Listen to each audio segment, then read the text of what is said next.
Hey, GC Cat. How are you doing?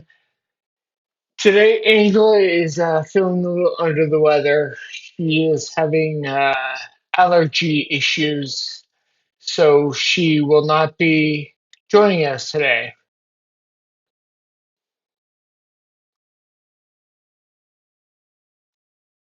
Hopefully, she gets better.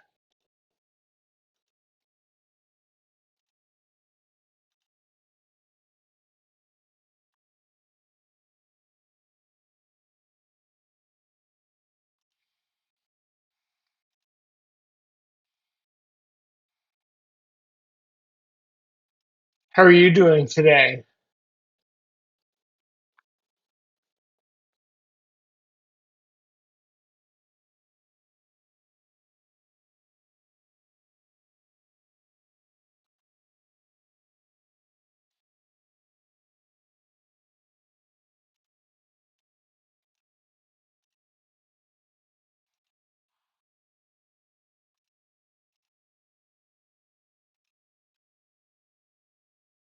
Hey, Caroline, how are you doing?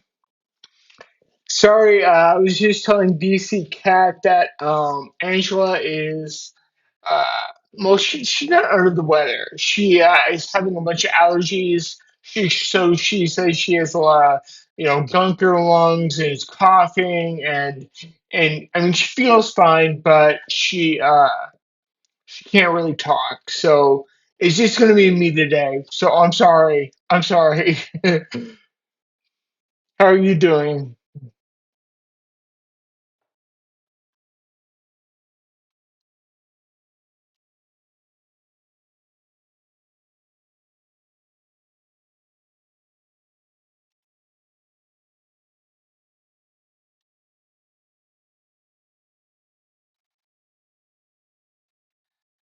I am working on a video. It's going to be really good coming up. Oh, good. So you found 50 milligrams of niacin. Okay. I was actually thinking about making a niacin video about flushing specifically, because I know that's kind of a big issue. Um, and the way I see it is that now I'm at a level where I don't even think about am I flushing or not. Um, it's just something that it happens sometimes. It doesn't happen, but I don't feel bad when it happens. I feel just fine, and the benefits I'm getting from taking niacin is life changing. Really, you guys really have to start it. Um, but I tell you, Caroline, yeah, I'm right behind you. Start low and then work your way up. But if you're like me, you'll probably get to a point where you're just like you'll hit a certain level and you're like, okay, I figured it out nice and I'm not scared of it anymore. Uh, and I'm fine taking more, so I'm just gonna shoot up. And I mean, now I'm taking 1,500 milligrams of niacin every morning, and I sometimes I flush, sometimes I don't, but I feel great, and that is the ultimate goal.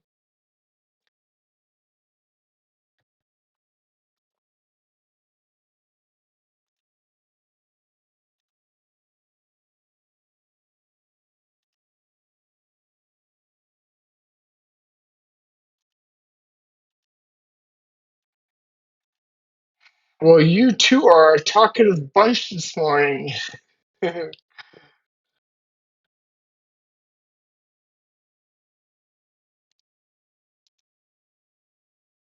you have any questions?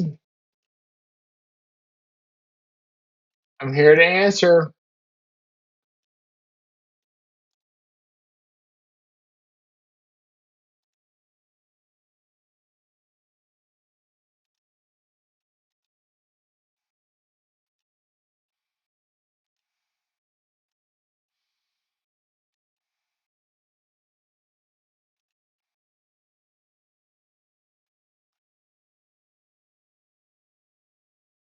Oh, really? What research did you find out?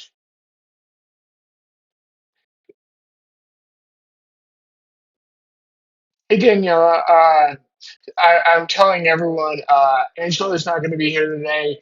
She is has allergies and she's all congested, and she feels fine, but she's not really screen ready, so to say. So it's just going to be this little group. It's just going to be me. So I'm going to go solo. I think the first time I did a live chat, it was just me. Um, but I mean, I love Angela because she adds a different perspective to everything, and when she's answering something, I can, think of other things to talk about. Now I'm just sitting here going, what do I do? What do I do?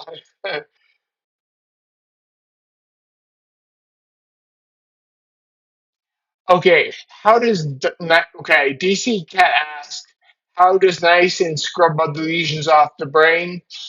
Okay, what it doesn't go in and scrub the lesions off the brain. What it does is it has a couple different avenues of doing what it does, but what it does, one of the biggest ones I cling to is the fact that when we have an MS relapse, and not even an MS relapse by itself. I mean, overall, MS is characterized by losing myelin, right? So what's happening, and it might not even be always from a relapse. I think the immune system is always, even while it's not, even while you're not relapsing, the immune system is going in and attacking the myelin on on the nerves. And what that causes is it breaks down the myelin sheath, and there's pieces of myelin sheath just floating around the brain, right? And that's very detrimental to us because oligodendrocyte precursor cells can't remyelinate.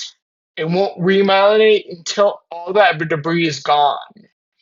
Now, this is where niacin comes in.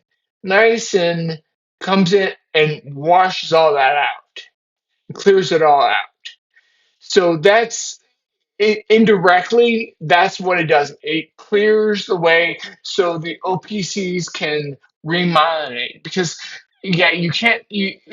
There's no way to scrub the the lesions off the brain. What it does is it's a different route where the lesions have to come in, and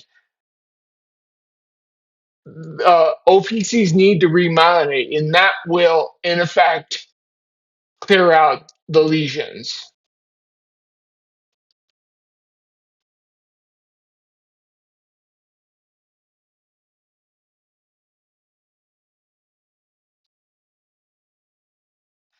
Yeah, Caroline, 25 milligrams of niacin to start out with is just fine. I mean, I think when I started, I I just bought 100 milligrams. I didn't know there was anything below 100, so I just started doing that, and I didn't even feel it. So then I was like, all right, I took that for a week or two. And then I was like, I'm not feeling anything, so I'm going to up it a little bit. So I upped it to 200. And then I, I was doing all right. And then when I upped it to 300 for the first time, that's when I had my first flush, and that's when I got freaked out. And if you go back in my YouTube browsing history, or in my YouTube videos, you'll see that I had a little funny story about my first flush and how it freaked me out. And I went to the hospital, and in the end, it was nothing. All they did was hook a IV up to me. They gave me fluids. So now I've learned my lesson. I make sure to drink plenty of water when I take it, and I also eat all my food. Since I'm eating one meal a day, I eat all my food, and that seems to solve it. I mean, occasionally I'll flush, but as I said, it's not a big deal. So yeah. Your pharmacist friend, yeah, he just explained it to you, and it's very complex. Yeah, it is very complex. And what I do is I like to take all the complexity, and then I just try to boil it all out for you guys, because I feel like as part of my role is to uh, take all the complexity of MS in general and strip it all out and work it out so I can tell you the straight, simple proof. And that's why I started my channel is I started figuring all this stuff out. I'm like, oh, okay, this works and this works. And I mean, when I started my YouTube channel in 2020, I wasn't anywhere near where I am now. But even back then, I knew how to. Is you had to figure out how to learn about these things and figure them out, and then you're like, oh, okay, well, it's not that's not that hard. Now, as I progress, it's getting simpler and simpler to do. So, yeah, MS. I know you guys have your symptoms and you're feeling your MS, but and I will never forget that feeling. I'll never forget having MS. Uh, so I will always relate to you, and I can say, yeah, I know exactly what you're going through. I know exactly the feeling. Um, but I know now that it is totally overcomable, if that's a word. It's to overcome it is achievable. How about that?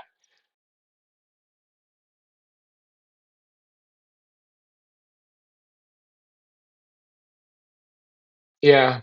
So yeah, I'm lucky enough to be put in this position where I can tell you, and I try to take the science because there is part of it. I mean, sometimes if I don't tell you the science, you guys think I'm just making stuff up off the top of my head, and it's too simple to be true. So I like to show that I show you the science and I give you the science, but I know how that science can relate into your life with MS. Um, I think that's the big crux of it.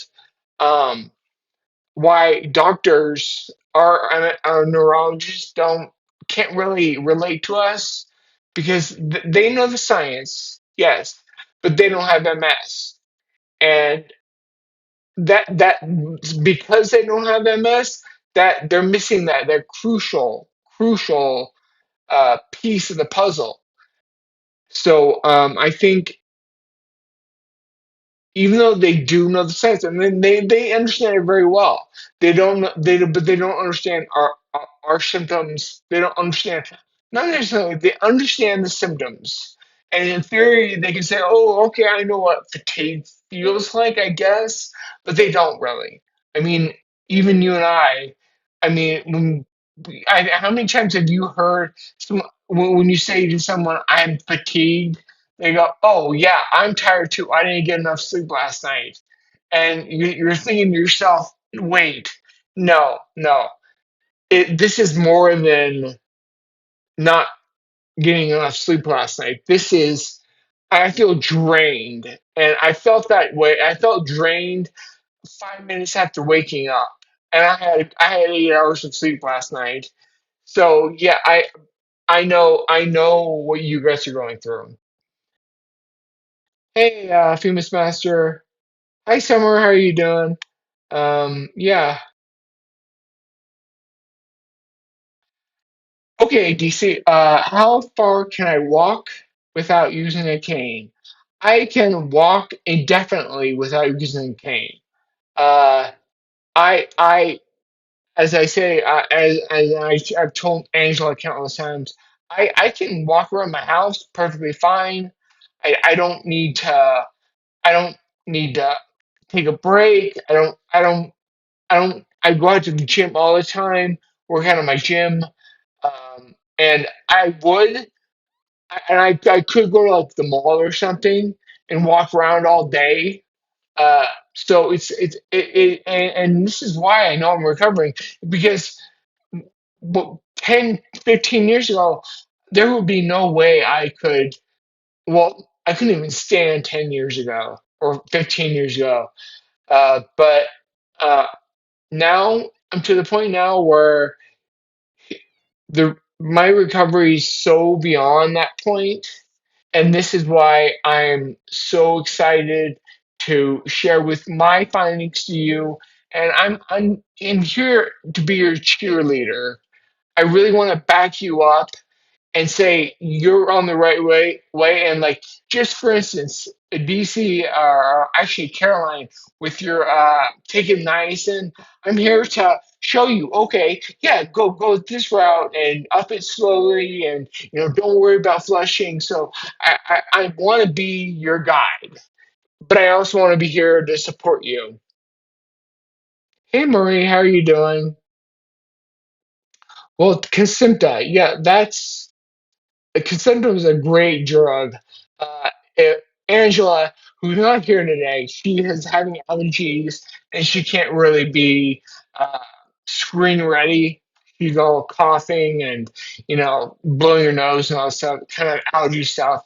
So, but she's on Kesimpta, and she says it's great. And I'm on Ocrevus, which is it's a different formulation of the drug, but in the end, we're all doing they're different drugs, but the mode of action for both Kesimpta and Ocrevus is exactly the same.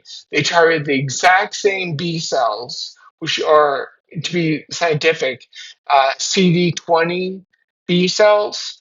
Uh, Not all of the B cells in our brain are express CD20. There's a huge majority that don't, but there's a small fraction of the B cells that do express the CD20, and that is what caused RMS. What originally caused all of our symptoms and everything like that. If Now, I was diagnosed in 2004.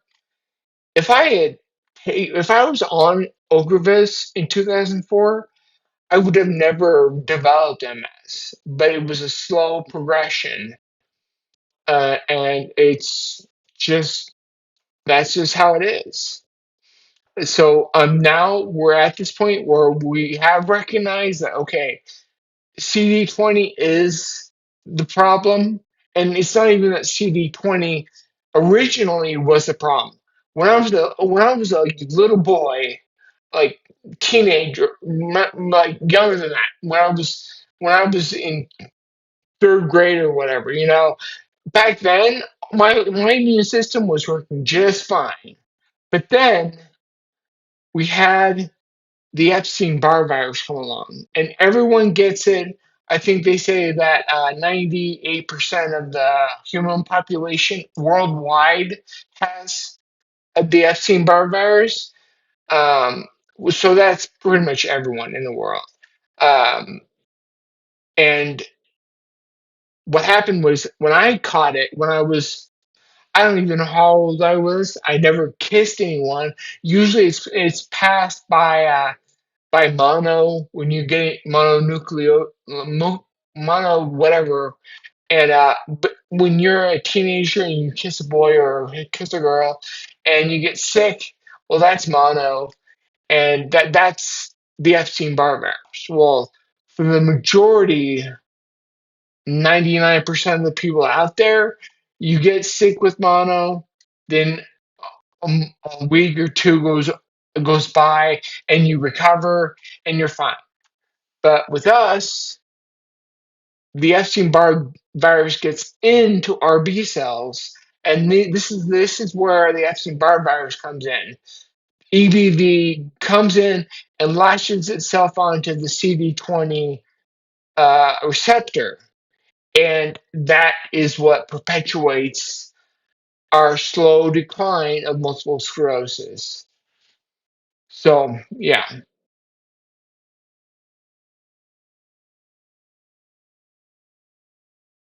Summer, you said you don't want the non-flushing uh, niacin. If there's two forms that work when you say non-flushing and flushing. There's really only two forms of uh, niacin. There is niacin, niacin, which does cause flushing or can cause flushing, and then nicotinamide, which doesn't cause flushing. Now, nicotinamide is different than niacin, but not by much. Not by much. I take both. I take 1,000 milligram or let's see here, 1,000 milligrams of nicotinamide every morning, and I take 1,500 milligrams of niacin. So I take 5 pills in total. Uh, so yeah, 5 pills total. And and as we talked about earlier in the chat, you'll probably want to will start yourself off slow and work your way up. I think I I took my first niacin at the beginning of this year, so January, and so that's like what 6 months now it's been, and I'm already up, and then I don't see it going up any more than that. I think where I am is perfectly fine. I'm feeling so much recovery, and I mean I could up it, but why do it? I mean there is a point where hit the overdose limit where you don't want to overdose. So 1,500 milligrams niacin and 1,000 milligrams of nicotinamide is right in line with what I do.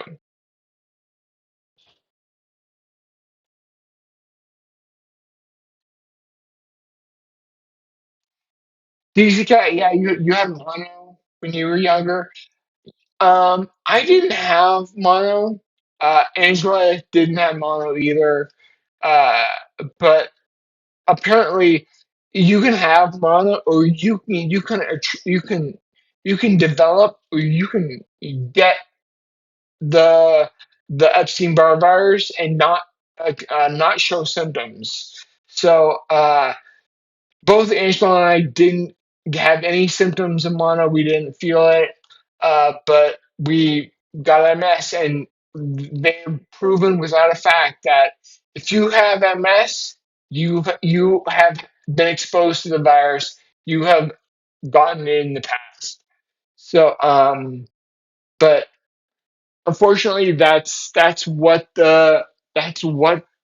mono did to us. I didn't have any symptoms in the past, but multiple sclerosis is a pretty big symptom, if you want to call it that. Yeah, Summer, I would recommend. You said you already had the non-flushing version. Yeah, I would say I would not. I wouldn't rule out adding in the flushing. If I had to do it all over again, I wouldn't change a thing what I did.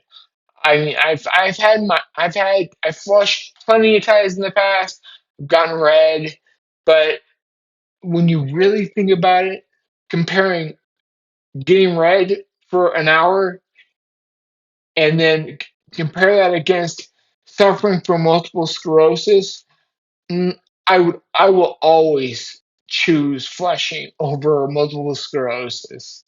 It's just it's not even it's not even a choice, you know. It's so important to overcome this. And I can tell you now that I have done and I've experimented on myself for you, I've done this all for you, you know, and my channel, because I know people out there, they just want to know other ways to overcome this disease. And uh, it's not really ways to overcome it. There is a one way, I would say. I mean, once you get all your ducks in a row, you you'll recover. It's as simple as that. It's not hard scientist and not no hard science at all. It's like, okay, now I understand the science. I'm telling it to you, and I'm showing you what I do. And if you follow me, give it time, and you will be where I am. I mean, simple as that.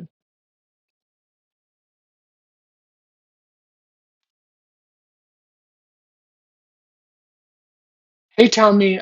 Sorry, I I'm just me today, it's just me. Angela is down with some allergies, can't really talk. It's just me. So I'm trying to explain different, answering different questions while trying to read the chat at the same time. So if I don't respond to you immediately, I'll go back and answer here.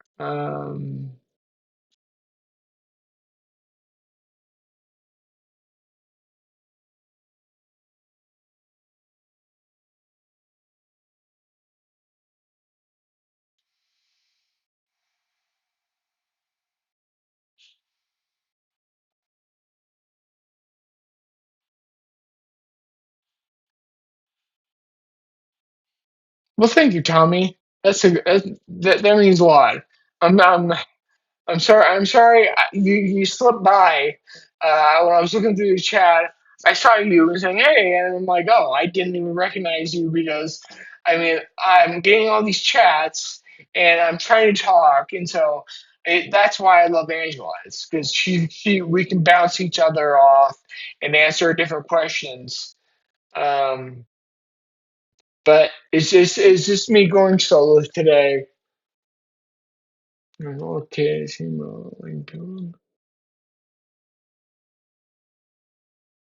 BC Cat, yes.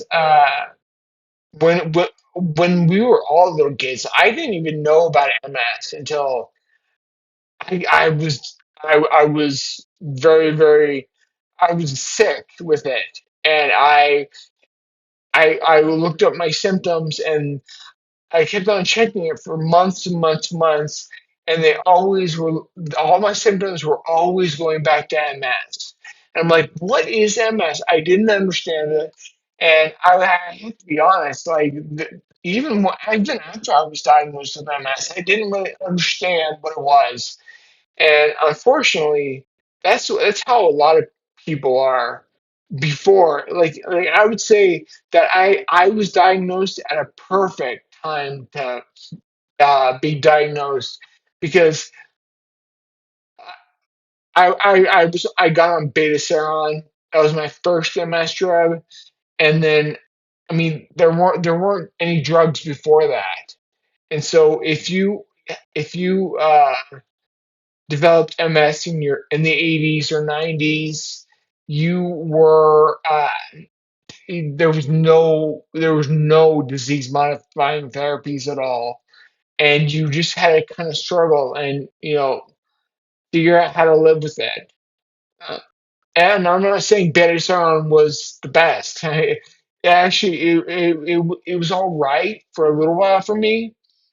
And I remember when I was first diagnosed, I think I relapsed like 3 or 4 times within the first year, and then I was kind of like on that track, just relapsing constantly over and over. But then, fortunately, I moved back, and got a new neurologist, and she put me on to Sabri, which if you would know, back in 2008 is when they first released Sabri, and then a bunch of people got PML, which is a deadly brain virus, and so they took Sabri off the market completely and said, nope, no, we're not doing it. And then they did a bunch of science and they figured out what it was, and then they put it back on the market, and that's when I got on it.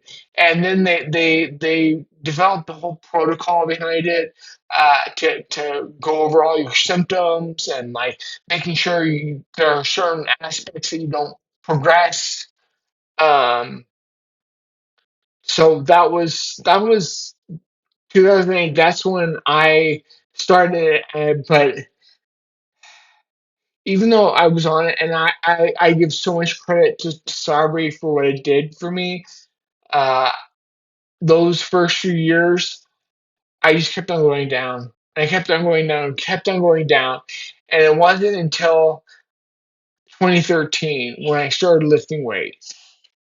And then I was like, not even right away, I felt the benefits of the weightlifting. But I, s- I s- looking back now, I I can only laugh at myself and say I was an idiot because I should have started lifting weights earlier. Because I think the only thing that people do that are have MS and are getting worse, the most terrible thing they can do is stop working out, lifting weights, because that is the one thing that saved my life back then. And by 2016, I definitely knew that my Bowflex was crucial. I couldn't live without it. Uh, and th- as I've told you guys before, there were times when I went months without working out just because I felt so crappy. Uh, but my the Bowflex always pulled me back. And I'm so thankful I stuck with it more or less in the first few years, because what it's doing, you can't feel it. I'm telling you right now, if you start lifting weights, all your shins are gonna go crazy. I can guarantee you that I know my biggest thing with working out was spasticity. Uh, my sensitivity would get so crazy I couldn't even like I would get to a point where I couldn't even move while I'm working out. So I developed this whole regimen for myself where I would. The one great thing about lifting weights is you can work really hard for a really small time, and then you can take a long break.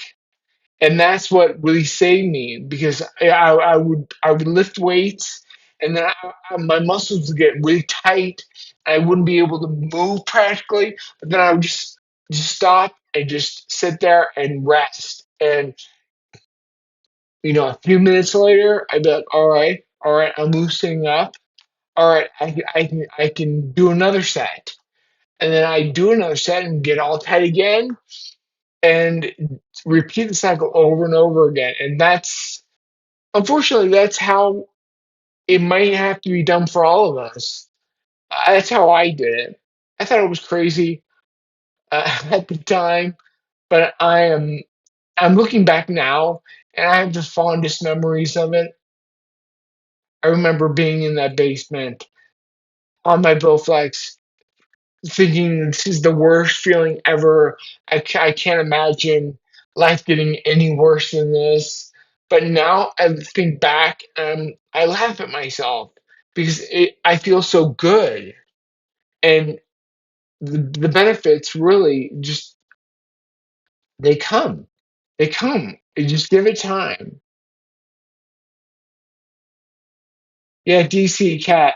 First treatment was 1993. Yes, uh, that was the first treatment. But all these drugs back in the 90s, even in the 2000s, when I first got on beta seron, they weren't very effective treatments. And more often than not, wouldn't even stop the disease. The disease would just carry on. And that's how it was. That's how it was.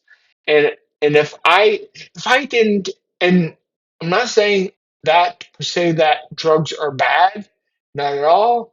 I'm saying all you want to do is combine both your DMT with the lifestyle changes, working out, li- uh, sleeping, eating right, OMAD, all that kind of stuff. It's a whole complex. You have to do it all. Hey, Christian, how you doing?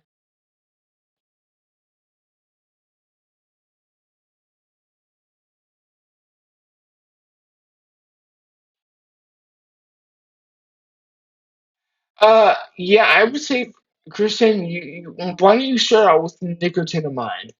Uh, it uh, it is non-flushing. Um, and I don't know, maybe if you start with nicotinamide and you use it for a while, maybe you will get better at taking it, and then you'll be able to handle real niacin. Um, I'm not saying that nicotinamide is not real niacin. It's a different form of B3, vitamin B3. But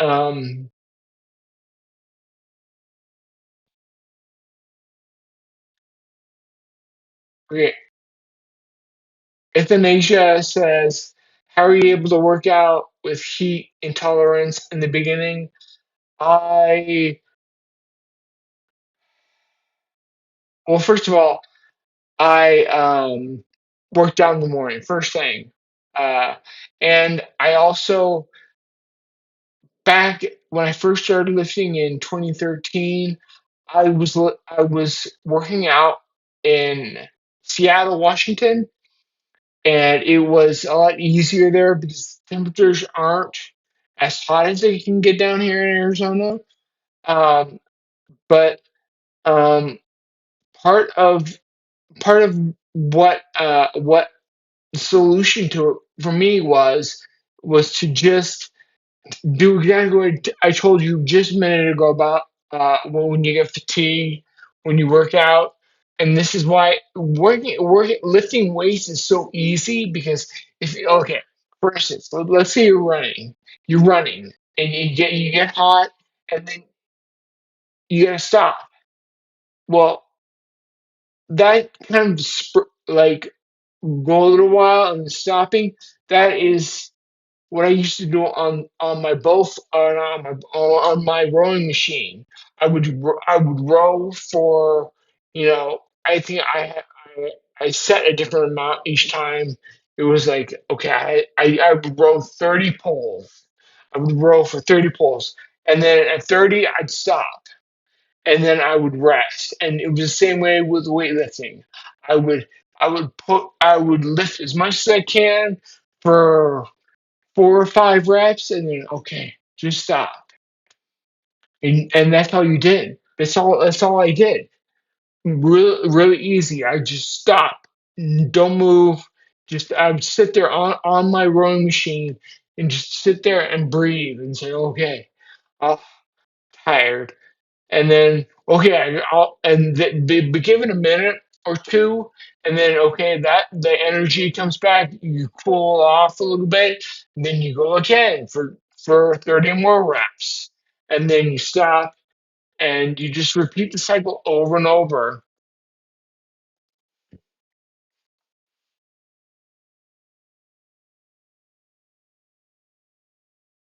Summer, yes. Actually, the science article I read about clearing the debris out of the brain. That was actually done nicotinamide, but I know that both nicotinamide and niacin, what they do is they go in and they clear out that debris out of your brain. So that's why it's so important. Um, but I rec- okay, euthanasia, yes. He is was always my greatest bane was just living with heat. But now I'm to the point now where, I mean, luckily I have overcome my heat sensitivity because I live in a very very hot part of Arizona, and it regularly gets up, and now I think we're actually getting up. We're in the upper 90s, and soon to be jumping over 100 degrees. And you, when you get to where I am, you will realize that all your symptoms, they just kind of fade away in the background. And once they fade away, they don't come back. Which that was another thing I was always scared of. When I really got into weightlifting and I really was like, okay, I'm feeling effects. I was like, okay, and I start adding all my essentials. I'm like, okay, this is great, but I kept on fearing that, okay, when is it going to stop? When are these benefits going to stop? Well, luckily, they never do stop. They just get better and better and better. The only problem is that you have to take the extra step and actually put in the effort. And I wish there was a simpler way to do it, but there really isn't.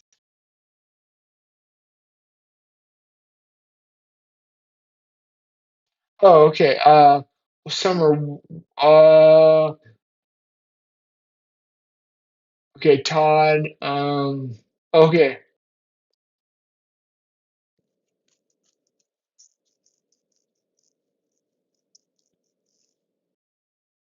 Oh, okay, okay. So you're asking about because we were told that Todd is my Patreon that has progressive PPMS, um, and his routine.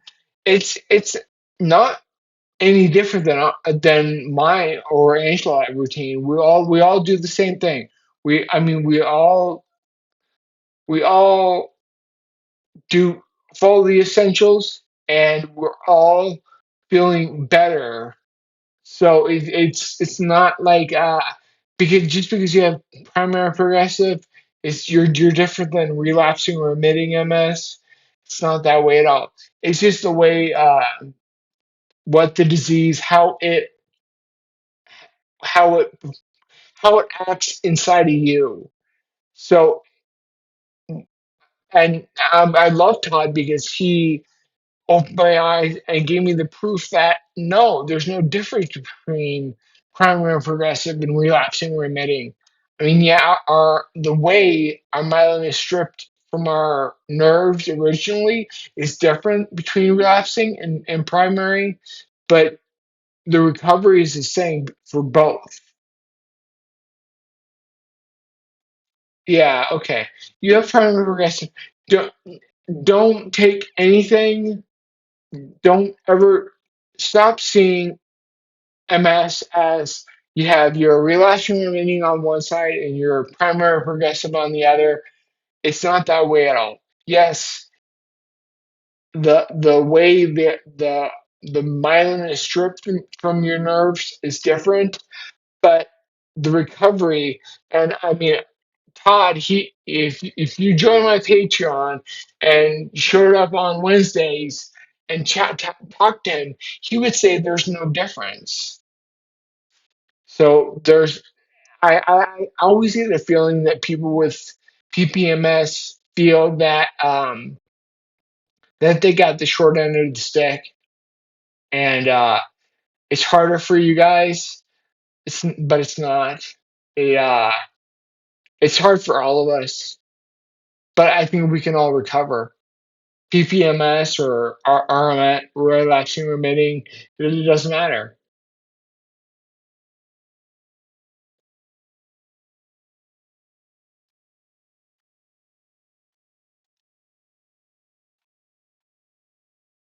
What is here?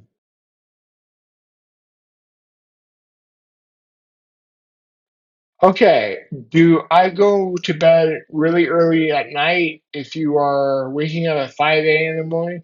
Okay, well, I don't wake up at 5 a.m. I wake up at 4 a.m. I don't know why. I've always done that. I think for the longest time, I always remember waking up at 4 a.m. I think after I went to school, uh, and I was in college, I did sleep in later, but then I did after I left school and started my life, my adult career. I always woke up at 4. I don't go to bed super early. I would go to bed at 7. Uh, and the only reason why I do that is because I always I always want to guarantee that my body can get at least 8 hours of sleep. Because when you don't get enough quality sleep, not only does your MS suffer, but your recovery suffers. So yeah, so it's I've always done a 7 p.m. to 4 a.m. routine. And but I don't take naps ever. I can't nap. When I'm awake during the day, I couldn't lay down for the life of me. I mean that's why it's so weird. When I first got MS, I would take naps. I would take multiple naps, like hour-long naps, multiple times a day. But you'd wake up and you feel a mess, and you feel like you want to go back to sleep, but you can't, and it's horrible. It's horrible, and I know because I went through it. But I can tell you that you will reach a point where you don't nap anymore. And now I couldn't for the life of me think of taking a nap. Nor do I want to change my sleeping routine. It's too much. It's too much to I've put so much emphasis on sleep as a main factor in MS recovery. I wouldn't change I wouldn't negate myself changing my sleeping schedule around for any reason. Um, but yeah, right now we're getting to the time of year where when I go to bed at 7, yeah, it's still light out. I mean, it's getting dark, but I know in by July it's gonna be up light all like a lot. Um, it's probably going to be light until like 9, but I'm going to be as the one great thing is that in my bedroom I do have a blind, and it's a very nice blind, and it's a light blocking blind. So like when it's closed, it shuts out like all light from entering my room, which is super important. So like I mean, if I closed my blinds right now in my room, it would be pitch black in here. It would be like it's nighttime. I have to turn on the lights to see. Um, so yeah, it was a present from my mom. She from my birthday. I don't know, a few years ago. She gave me this really nice blind. So I know I'm kind of crazy for waking up or going to sleep at 7 and waking up at 4, and that's why she got me this blind because she knows I'm crazy. Um, but I now there are so many things, so many struggles I have suffered with MS, and now I embrace. And when someone says, "Steve, you're crazy," I embrace that. I love it. I love hearing people say, I'm crazy, I'm weird, I'm strange, and I'm odd. Yeah, that's fine. I don't care. Because what I'm doing is I'm recovering from MS, and I have no. I put multiple sclerosis in the background. I don't suffer from it anymore.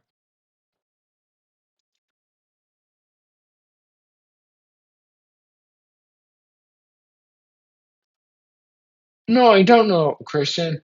But Hesper Hesperidin, is it a drug? Look it up on.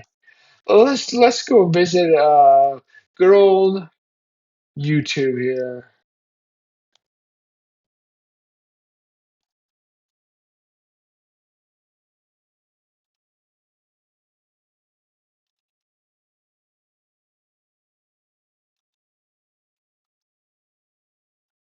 Let's see here.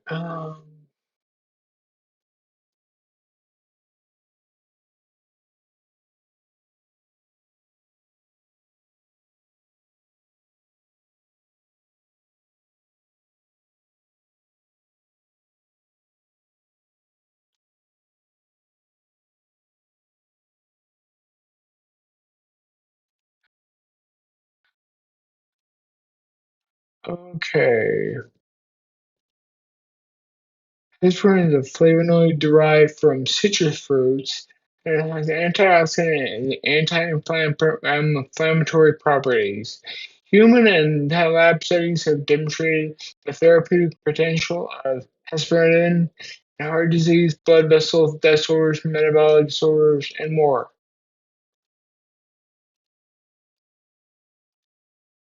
Interesting. I would say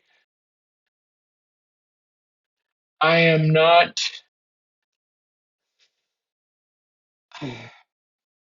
I have a very skewed perspective on all these different drugs and different metabolites and all these kind of like just like this. For instance, this.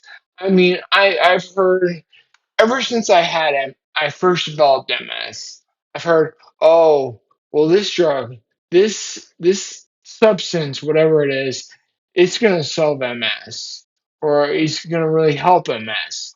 And I try it, and a little benefit, but I still have MS, and it's very, very, very, very weird to me that I mean, I was going. I mean, you could have asked me this question in 2004, and I would have said, "Oh, well, this substance in citrus fruits. Oh, okay. Well, hopefully, maybe it has something to do with antioxidants."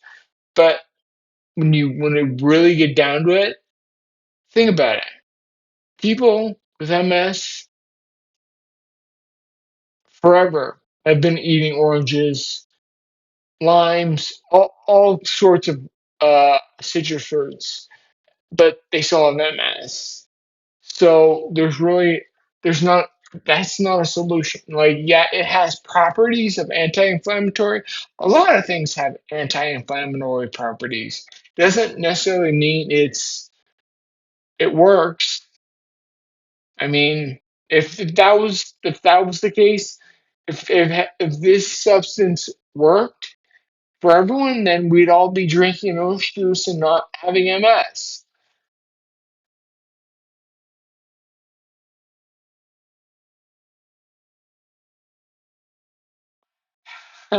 Thank you, Summer. Thank you. That's very kind of you. That's a good way to put it. She says that uh, she thinks of me like the light in a lighthouse, shining so that the ships can find their way. Honestly, that is essentially what when I first started my YouTube channel, this is exactly what I was aiming to do. I wanted to and reach out to everyone that had MS and show them the way that to follow me because I don't know I didn't know when I'm back in 2000 when I started my channel. I didn't know a fraction of what I do now, but what I did know back then, nothing changed. It's not like I was professing something that was an absolute lie, made up, like nobody believed. I mean, yeah, I I've I've refined a lot of my learning, but nothing. I mean, if you go back to my first videos on YouTube, nothing I ever said was absolutely wrong. Oh, okay, correction. There is one thing that I did. I did make a video, and I kind of regret making it. It was talking about I, I don't know why I did it. I think it was I took my cue from Todd, because Todd was telling me that he would eat at night, and uh have his one meal a day at night, and then he would also eat in the morning. And so I was like, oh well, maybe OMAD's not that good. So I made a video about it and saying, oh well, maybe taking a break and not doing OMAD is fine. Well, now I kind of regret saying that because I yeah, I regret saying that. I regret making that video. Not it's not horrible. It's not the end of the world, but it was something that I learned my mistake, and I will never ever go off OMAD.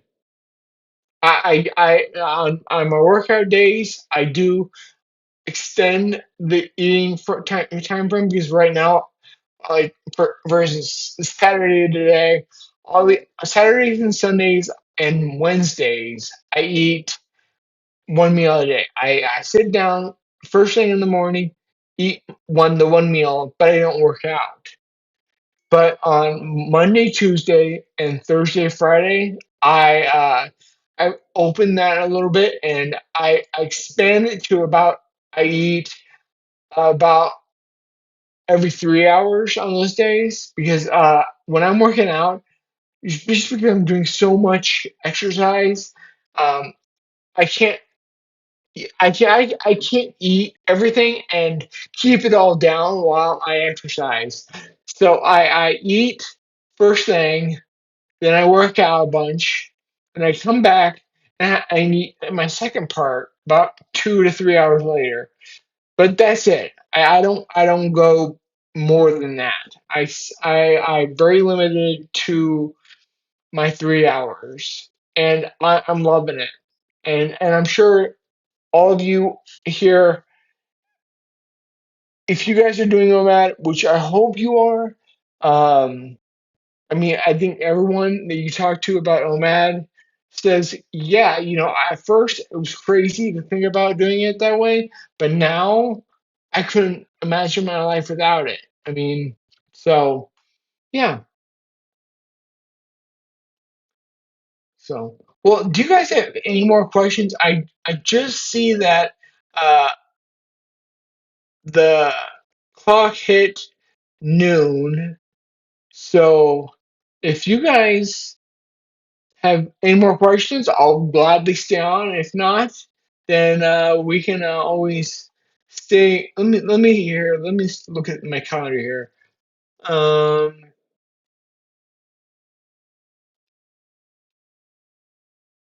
Next, I'm just looking at.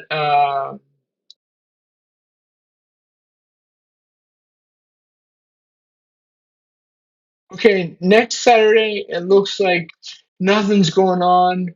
So yeah, as you guys know, I will be here, and Angel, hopefully Angela will be here next Saturday. Um, Hopefully she gets over this and can join, because I miss her. So I guess until then, you guys have a great week, and I hope you guys are feeling good. And I will talk to you next week. All right. All right. Talk to you later. Bye.